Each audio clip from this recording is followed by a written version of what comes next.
Establishment کے ساتھ اختلافات اور پھر امریکہ کے ساتھ کچھ پرابلمز جو پیدا ہوئیں، اور اس کی بنیاد شروع ہوتی ہے جب عمران خان نے کہا ایبسولوٹلی ناٹ۔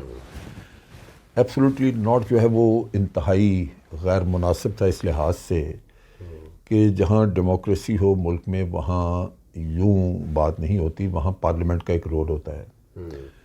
اگر سمجھدارانہ طریقے سے اس چیز کو ہینڈل کیا جاتا تو عمران خان اس کا جواب دے سکتے تھے ایک اچھے طریقے سے، اور وہ یہ ہو سکتا تھا وہ کہتے ہضم کرنے کے قابل ہو۔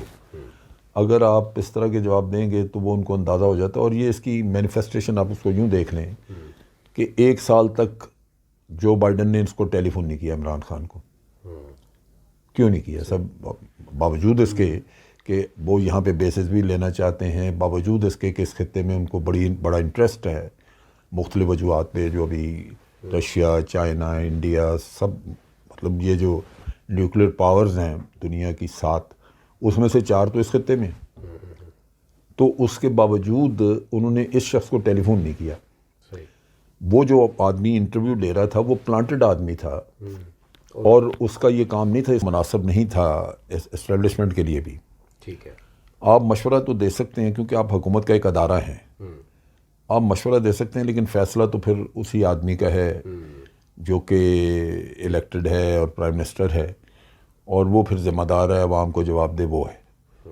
تو اگر انہوں نے کہیں اس کو کہا اس زمانے میں کہ جی آپ ایسا نہیں ایسا کریں، اور انہوں نے نہیں مانا تو نہیں مانا، یہ اس کی مرضی ہے، یہ اس کا وہ جواب دے آگے پبلک کو۔ تو اس لیے میرا نہیں خیال کہ اسٹیبلشمنٹ کو اس کا کوئی برا منانا چاہیے تھا یا اس کا کچھ کرنا چاہیے تھا۔ یہ اگر کسی نے، جنرل باجوہ نے یا کسی نے اس وقت پہ اس چیز کو برا منایا ہے اور اس کی وجہ سے اختلاف پیدا ہوا ہے، تو میں اس کا مورد الزام اسٹیبلشمنٹ کو ہی ٹھہراؤں گا کہ ان کی غلطی ہے۔ ان کو اپنی جگہ سمجھنی چاہیے تھی کہ حکومت کے سٹرکچر میں وہ ایک ادارے کی حیثیت رکھتے ہیں جو کہ حکومت کے ماتحت ہے، تو وہ کوئی ایسی اتھارٹی ان کے پاس آئینی طور پہ نہیں ہے جہاں وہ کہیں کہ جی ہم نے چونکہ یہ کہہ دیا لہذا پرائم منسٹر کو یہی کرنا چاہیے تھا۔ وہ سوچ اگر ہے کہیں تو وہ بہت غلط ہے، اور آئین قطعاً اجازت نہیں دیتا کہ افواج پاکستان سیاست میں دخل اندازی کریں۔ سیاستدان ہیں، ان کا بھی بڑا ایک رول ہے، بڑا قصور ہے ان کا۔ یہ کیوں جا کے چھپ چھپ کے ملتے ہیں چیف آف آرمی اسٹاف کو؟ کیا ضرورت ہے ان کو؟ صحیح۔ اور میں ڈائریکٹر جنرل ملٹری انٹیلیجنس رہا ہوں، وہاں پہ یہ آ کے ایک دوسرے کی چغلیاں کھایا کرتے تھے۔ اسٹیبلشمنٹ کوئی دخل دیتی ہے کسی چیز میں تو وہ جس پارٹی کی فیور میں ہے وہ پارٹی تو منہ بند رکھتی ہے، چپ، دوسرے بابلا مچاتے ہیں، کہتے ہیں کہ جی یہ سلیکٹڈ ہے، اس کو سلیکٹر جو ہیں وہ لے کے آئے ہیں۔ سلیکٹر اگر پی ڈی ایم کے ساتھ مل گئے تو اب پی ڈی ایم خاموش ہے، اب دوسری سائڈ شور مچا رہی ہے۔ کیوں نہیں یہ سارے مل کے ایک ہی دفعہ فیصلہ کرتے کہ بھئی ہم اسٹیبلشمنٹ کو انوالو نہیں کریں گے؟ اگر روکنا مقصود ہے کہ واقعی اسٹیبلشمنٹ کبھی دخل اندازی نہ کرے، تو کم از کم اس نقطے پہ P D M, Jamaat Islami, P T I وغیرہ کم از کم ایک نقطے پہ تو اکٹھے ہو کے بیٹھ جائیں نا، کہیں کہ جی یہ ایگریمنٹ ہم سائن کر رہے ہیں کہ آئندہ کوئی بھی اسٹیبلشمنٹ کو انوالو نہیں کرے گا، لیکن یہ نہیں کریں گے۔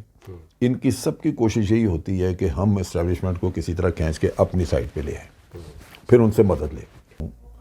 کہ اگر ہم یہ تسلیم کر لیں کہ عمران خان کو الیکشن جتوانے میں، پرائم منسٹر بنوانے میں، اور اس کے بعد اس کو قائم رکھنے میں اگر کوئی اسٹیبلشمنٹ کا رول تھا۔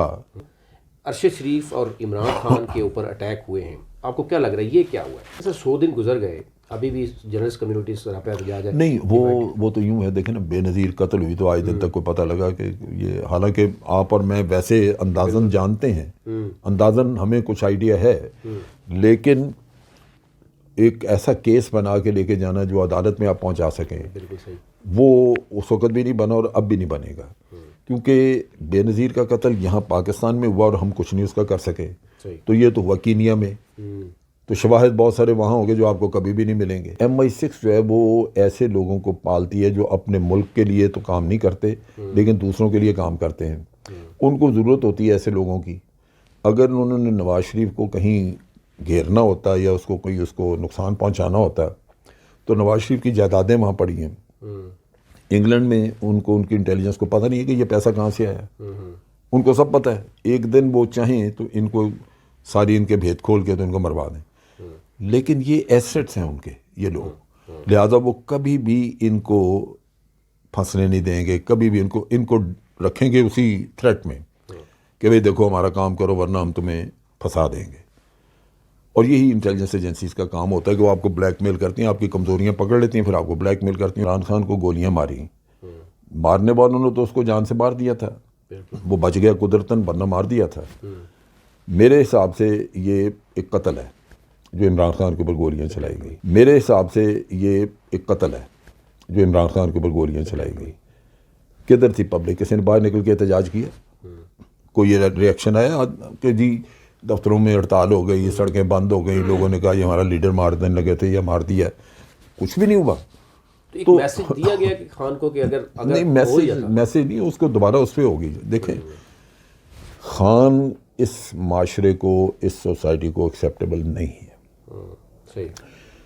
اس کا کرپشن کے خلاف جو سٹانس ہے وہ پورا پاکستان, وہ بزنس کمیونٹی ہو, اس سرکاری دفاتر میں بیٹھے ہوئے لوگ ہوں, وہ جوڈیشری میں بیٹھے ہوئے جج ہوں, یا وہ ایف آئی اے ہو, نیب ہو, یا ایف بی آر, کسی کو بھی یہ شخص قبول نہیں.